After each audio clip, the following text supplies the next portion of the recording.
जय श्री राम। मेरे मिथुन राशि के प्यारे जातक जातिका, तो आखिर कैसा व्यतीत होगा आपका मई का महीना। एक बड़ा बदलाव है मई के महीने में। मई के महीने में राहु राशि परिवर्तन कर रहे हैं, केतु राशि परिवर्तन कर रहे हैं, बृहस्पति राशि परिवर्तन कर रहे हैं, शुक्र बुध सूर्य। आप सोच सकते हैं 5 मेजर प्लैनेट की बात कर रहा हूं, जिनमें बड़े प्लैनेट, स्पेशली अगर हम बृहस्पति की बात कर लेते हैं, जिनको सबसे बड़ा प्लैनेट ब्रह्मांड का कहा जाता है, वो राशि परिवर्तन करने जा रहे हैं। राहु, जिनको सबसे नकारात्मक प्लैनेट कहा जाता है, केतु, जिनको हेडलेस प्लैनेट कहा जाता है, अगर वो राशि परिवर्तन कर रहे हैं तो कोई भी व्यक्ति अछूता रह जाए इस परिस्थिति से। आप या आपका परिवार या कोई देश, कोई प्रकृति अगर अछूती रह जाए, यह संभव नहीं दिख रहा है। आखिर अच्छा होगा या खराब? दोनों पहलुओं पर, और अगर अच्छा है तो क्या क्या अच्छा होगा और खराब है तो क्या सावधानी रखा जाए, इस विषय पर इस कार्यक्रम में जानकारी दूंगा। आप सब लोग बने रहिएगा। लेकिन कहना चाहता हूं कि यदि आप श्री राम कथा, श्रीमद् भागवत कथा, श्री शिव महापुराण की कथा मेरे द्वारा देश विदेश में कहीं भी आप चाहते हैं कराना, संगीत में आनंददायक, तो आप मेरे साथ संपर्क कर सकते हैं।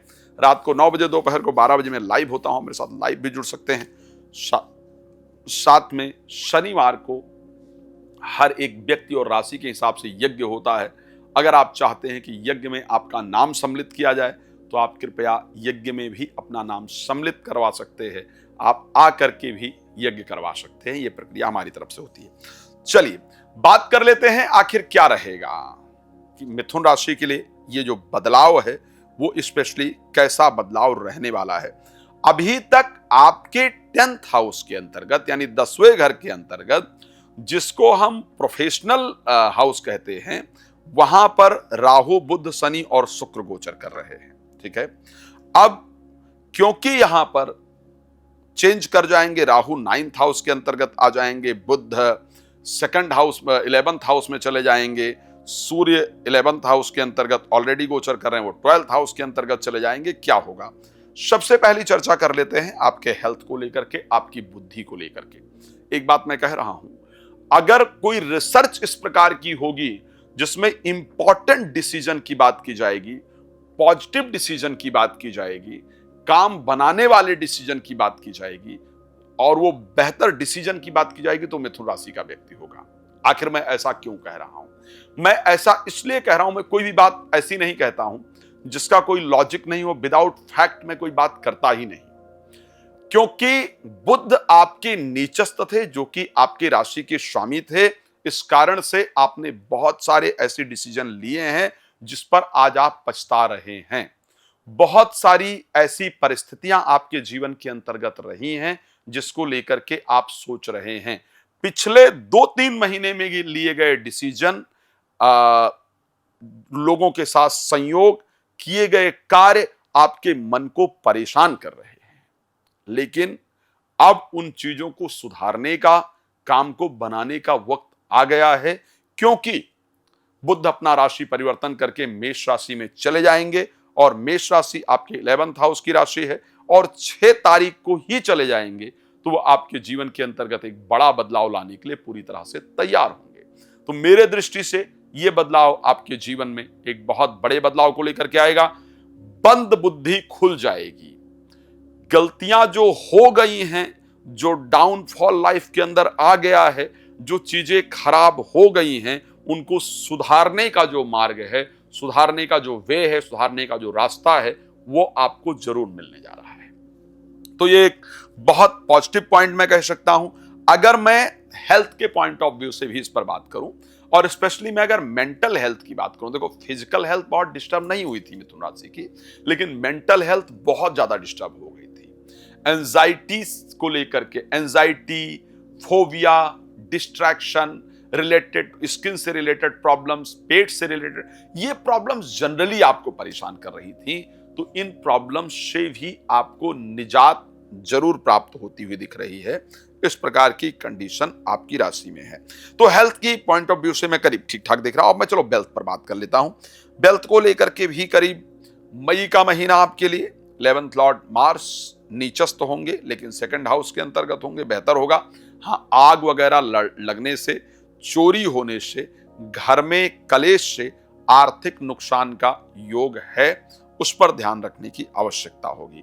चलिए अब जो कुछ इंपॉर्टेंट फैक्ट्स हैं, जैसा कि प्रेम संबंध एक आज का बड़ा विषय हो गया है, एजुकेशन एक बहुत बड़ा इंपॉर्टेंट विषय है। जो मेरे युवा बच्चे हैं उनको एजुकेशन को लेकर चिंता रहती है और मुझसे उम्मीद रखते हैं कि साहब एजुकेशन को लेकर कुछ बताएंगे। अब कुछ ऐसे प्रेमी भाई बहन हैं, कुछ ऐसे मेरे मेरे जो प्रेमी आप लोग हैं, आप लोग कोई प्रेमी प्रेमिका आपस में है, तो वो भी कुछ उम्मीद रखते हैं कि साहब हमारे लिए क्या रहने वाला है। हम जो इतने दिन से, मैं एक बात जरूर कह रहा हूं, अगर आप मिथुन राशि के हैं तो आपकी प्रेमी प्रेमिका से सप्ताह में एक बार आपकी लड़ाई हो ही रही है, और एवरी 15 डेज में एक बार अलग होने की चर्चा भी आपकी हो ही रही है। ओके, तो आखिर प्रेमी प्रेमिका के लिए क्या रहने वाला है, एजुकेशन को लेकर क्या रहने वाला है, तो सुन लीजिए। क्योंकि शुक्र जो कि पंचमेश थे और राहु के साथ गोचर कर रहे थे, वो करेंगे, खैर पूरे महीने यही रहेंगे। राहु के साथ गोचर करने के कारण जिनके साथ आप प्रेम करते थे या करती थी, उनके मन में आपको लेकर थोड़ी थोड़ी शंका पैदा होती है, और शंका पैदा होती है तो आपके ऑप्शन पर वो प्रयास कर रहे हैं या कर रही हैं। लेकिन क्योंकि आपके राशि स्वामी बेहतर हो जाएंगे 6 तारीख को, तो उस संबंध को अच्छा कैसे करना है, आपके जो खराब डिसीजन थे उसमें सुधार हो जाएगा, आपके बिहेवियर में सुधार हो जाएगा, तो जनरली आपका प्रेम संबंध बेहतर हो जाएगा।